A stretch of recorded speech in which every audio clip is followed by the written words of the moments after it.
ও কি আপনার সন্তান না? ওর মনে কষ্ট লাগে না বুঝি? ও যদি পড়াশোনায় ভালো হইতো, ওরে আমার বন্ধুর অফিসে একটা জবের ব্যবস্থা করে দিতাম। তা তো পারতেছে না। সারাদিন এই বয়সে বসে বসে বাপের মাথার মধ্যে বসে খাবে খালি। এখন থেকে না বাজারের সব কিছু আমার দিও, হ্যাঁ? মুন, নাইম, আমি বাইরে যাইতেছি, তোদের কিছু লাগবে? আচ্ছা শোন, আমি তোর হোয়াটসঅ্যাপে একটা অ্যাসাইনমেন্ট দিয়েছি, দোকান থেকে ওগুলো ফাইল করে আনবি। দেরি করবি না কিন্তু, তাড়াতাড়ি আসবি। তুই দেরি করলে আমার আবার ভার্সিটি যেতে দেরি হবে।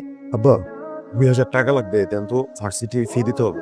এলিট ক্লাবে জয়েন করেছি তো, এলিট ক্লাবে ফি দিতে হবে। তোমাকে এলিট ক্লাবের মেম্বার হইতে হবে কেন? তোমার বাবার কি টাকার গাছ আছে? আমরা বিশ্ববিদ্যালয়ে পড়াশোনা করি নাই? আব্বা, আপনার সময় পড়ালেখা আর আমাদের সময় পড়ালেখা তো এক না। আর আমি যে ভার্সিটিতে পড়ালেখা করি সেই ভার্সিটির ছেলেবেলা সবাই পড়ে গাড়ি নিয়ে আসে ভার্সিটিতে। আমি তো আপনার থেকে গাড়ি চাই নাই, বাড়ি চাই নাই। স্ট্যান্ডার্ড মিলায় চলতে গেলে অল্প কিছু খরচ তো করতে হবে আব্বা। এই অল্প টাকা কামাই করতে গিয়া আমাকে যে পরিশ্রমটা করতে হয় সেটা কি তোমার মাথায় আছে? সামান্য করে টাকা চেষ্টা যাই নাইন দিয়ে দেন না। এত চিন্তার কিছু নাই, আমার কাছে টাকা আছে, আমি দিতেছি। তোর কাছে টাকা আছে, তুই কত কষ্ট করে সামান্য কয়টি টাকা জমাইছিস। বাপরে, তুই যেন সবসময় এরকম দায়িত্ববান থাকস। অনেক তো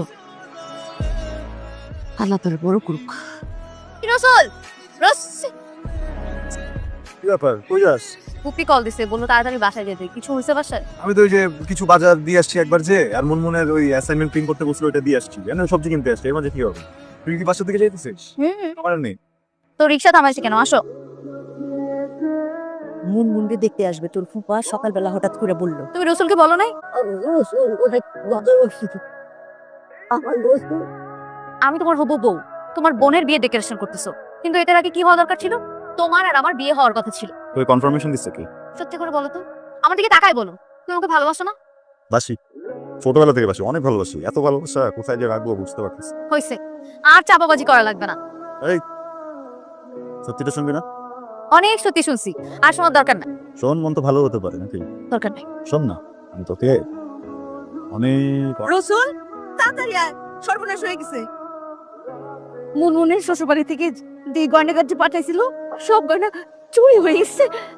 সব গয়না চুরি হয়ে গেছে, সর্বনাশ হয়ে গেছে। আমি বুঝতে পারছি এই ঘটনা কে ঘটাইতে পারে। বাড়িতে দুধ কলা দিয়া সাপ পোষা হইতেছে। আপনি কার কথা বলতেছেন?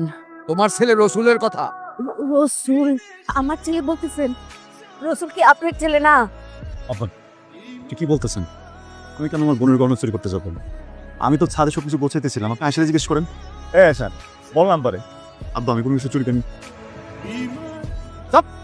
কে তোর আব্বা? হ্যাঁ, আমি তোর বাবা না, আমার ছেলে মেয়ে আছে।